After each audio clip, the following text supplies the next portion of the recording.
Os jogadores do Internacional se reapresentaram no CT Parque Gigante depois da derrota fora de casa para o River Plate pela Libertadores da América. O foco é a preparação para o jogo de sábado contra o Corinthians, mas essa partida deverá ter jogadores preservados, porque obviamente a prioridade é para a próxima terça, quando o Inter encara o River Plate no jogo da volta pela Libertadores da América. No sábado, oportunidade para Kudê testar alguns jogadores. Nessa quarta-feira, se fechou a janela de transferências e o Inter não contratou o defensor pedido pelo novo técnico. Gustavo Henrique chegou a descartar a vinda para o Beira-Rio e disse que vai torcer à distância pelo Internacional.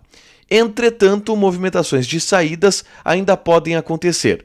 John recebeu uma proposta do futebol espanhol e Gia Dias recusou uma oferta de jogar no futebol paulista. Esse é o Diário do Inter KTO desta quarta-feira, 2 de agosto de 2023.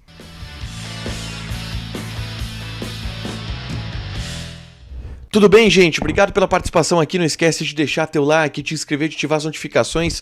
Bora falar do Inter aqui no A Dupla. Nesse vídeo, um resumo do que de mais importante aconteceu no Noticiário Colorado ao longo dessa quarta-feira. Eu começo falando sobre o treinamento de reapresentação dos jogadores depois da derrota para a equipe do River Plate na terça, lá no Monumental de Núñez. A gente esteve na capital argentina acompanhando o Internacional em esse jogo decisivo e o Inter voltou com uma derrota, mas voltou vivo. A reapresentação aconteceu na tarde dessa terça-feira. O Inter voltou de voo fretado, saiu às 11 horas da manhã da Argentina, chegou à tarde no CT Parque Gigante e já fez uma atividade. Os titulares, é verdade, só correram em volta do gramado, fizeram uma atividade bem leve de regenerativo. Os atletas que não atuaram contra a equipe do River Plate, estes sim fizeram uma atividade mais intensa, entretanto com os portões fechados pelo técnico Eduardo Kudê. E aí, a partir desta quinta-feira, principalmente, e o treinamento está marcado para acontecer à tarde, também com os portões fechados, a partir daí o Kudê deve definir o time que enfrenta o Corinthians no sábado pelo Campeonato Brasileiro. A tendência, e o Kudê já sinalizou isso na entrevista coletiva após o jogo contra o River, é que ele preserve alguns jogadores. O foco é dar descanso para os atletas para a partida da volta contra o River no estádio Beira-Rio. E aí é a oportunidade para alguns jogadores ganharem espaço. Por exemplo, Luiz Adriano deve começar jogando, Pedro Henrique, que precisa de minutagem, deve começar jogando, Maurício, que precisa de minutagem, deve começar jogando, Bruno Henrique, que precisa de minutagem, deve começar jogando.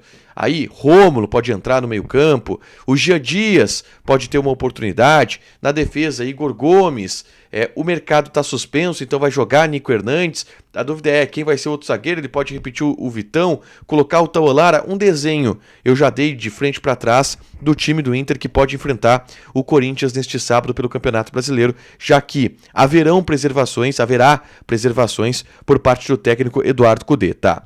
Na tarde dessa quarta-feira, eu gravei, ainda no aeroporto, fazendo uma escala em Guarulhos, vindo de Buenos Aires para Porto Alegre, eu gravei um vídeo trazendo uma repercussão do vestiário colorado após o jogo contra o River Plate, do que os jogadores do Inter estão enxergando sobre a chegada de Eduardo Kudê. O Inter está jogando melhor com o Eduardo Kudê e alguns atletas entendem que sim. O Campanhar e o René, por exemplo, nesse vídeo, falaram sobre o assunto. E é um relato que a gente vem recebendo do vestiário já há algum tempo. O grupo de jogadores aprovou a troca. Por quê? Entende que o modelo de jogo do Eduardo Kudê se encaixa melhor com aquilo que os jogadores do atual elenco gostam de ter. Marcação mais alta, posse de bola. O René falou muito ao longo do ano sobre isso. E agora, com a chegada do Kudê, isto é pedido, isto é cobrado. Entretanto, alguns detalhes e algumas falhas são observadas. O Inter não é um time constante. E isso tudo foi falado também na zona mista, na saída do vestiário, após a derrota para a equipe do River. É só clicar nesse vídeo aqui, nesse link aqui, para assistir esse vídeo e ver as palavras dos jogadores do Internacional e o que eles acham, o que eles pensam da troca que o Inter fez e do início do trabalho do técnico Eduardo Kudê. Essa quarta-feira marcou o fechamento da janela de transferências, tá?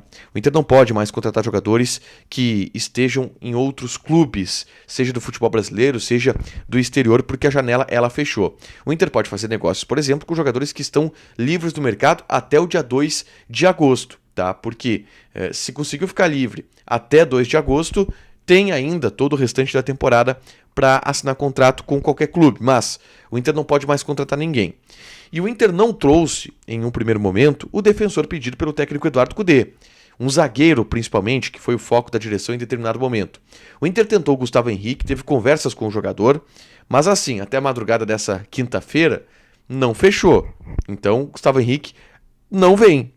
A não ser que, vamos lá, na quinta-feira o Inter surpreenda e traga, vamos lá, um contrato que havia sido assinado. Não é a tendência. Até porque o Gustavo Henrique conversou recentemente com o pessoal do Revista Colorada e disse: não vou pro Inter, vou ficar no futebol europeu. E disse que à distância vai torcer pelo Internacional, mas não vem pro Inter. Ele teve conversas, foi um pedido do Eduardo Cudê, um jogador que se adapta muito bem ao estilo de jogo do novo técnico do Internacional, mas o Gustavo Henrique não vem nesse momento pro Inter, e o Inter fecha a janela de transferências com essas contratações que teve. Rocher, o Valência, e foi isso. Rocher, Valência e Bruno Henrique, as contratações do Internacional nessa janela de transferências. Entretanto, saídas podem acontecer. Por quê? O John, por exemplo, recebeu uma proposta do futebol espanhol. Essa informação ela foi trazida em primeira mão pelo André Hernan, que apurou que o Real Valladolid, que é o clube do Ronaldo na Espanha, fez uma proposta pelo John. E o John quer sair, porque obviamente o John é reserva agora do Inter, do Sérgio Rocher, não quer ficar na reserva, quer sair do Internacional, e o próprio staff do jogador afirma que ia buscar propostas para ele. O ponto é, o Inter teria recusado essa primeira proposta de acordo com a informação do André Hernan, porque o Santos tem o passe do jogador, mas o Inter comprou 15%. O Santos aceita negociar, mas deixou na mão do Inter. Cara, vê para vocês se é bom esse negócio para vocês e deem o voto. E o Inter não quis negociar pelo valor que o Valladolid ofereceu anteriormente. E aí o Valladolid deve fazer uma nova proposta, uma nova investida, algo nesse sentido. Assim, tá? Deve sair negócio, porque o John quer muito sair. E o Inter não tem por que ficar com o John até o fim do ano. Sendo que tem Rocher e tem o Kehler para ser o reserva, e vamos lá para a reserva. O Kehler é aceitável, um bom reserva. O cara que foi titular e aposta como titular no início do ano. E o Rocher se afirmou como goleiro titular do Internacional. Então faz sentido para o Inter liberar, faz sentido para o John ir, o John quer ir. Acho que no fim das contas pode dar negócio, mas as negociações e as conversas ainda estão acontecendo, tá? Uma outra informação de proposta que veio nessa quarta-feira envolve Gia Dias, o atacante. O Alexandre Ernest trouxe a informação de que o Gia Dias recebeu uma proposta da Ponte Preta, tá? Para jogar no clube da Série B do Campeonato Brasileiro. Só que o Gia Dias teria recusado. O Inter teria aceitado a proposta, ele não está nos planos do Eduardo Cudê ou nos principais planos de utilização do técnico argentino, e o Inter liberaria o jogador, mas ele não quis. Então ele vai ficar treinando em Porto Alegre, vai seguir à disposição do técnico Eduardo Cudê, e acho que até ele pode jogar contra o Corinthians, tá? Por essa ideia de preservar jogadores, de dar ritmo de jogo para quem não vem atuando. O Gia Dias pode ser uma novidade, mas não quis ir para a equipe da Ponte Preta. Para fechar, gente, vamos falar aqui de KTO, tá? Quero passar algumas odds dessa quinta-feira. Tem Libertadores da América, Flamengo e Olímpia. Odd do Flamengo 1.2, empate 7, Olímpia tá pagando 14. Joga na KTO, te registra, coloca o cupom A Dupla que tu ganha 20% de bônus em cima do teu primeiro depósito. Fechado? Deixa teu like, te inscreve, ativa as notificações que vai ter mais conteúdo aqui no canal. Beijo!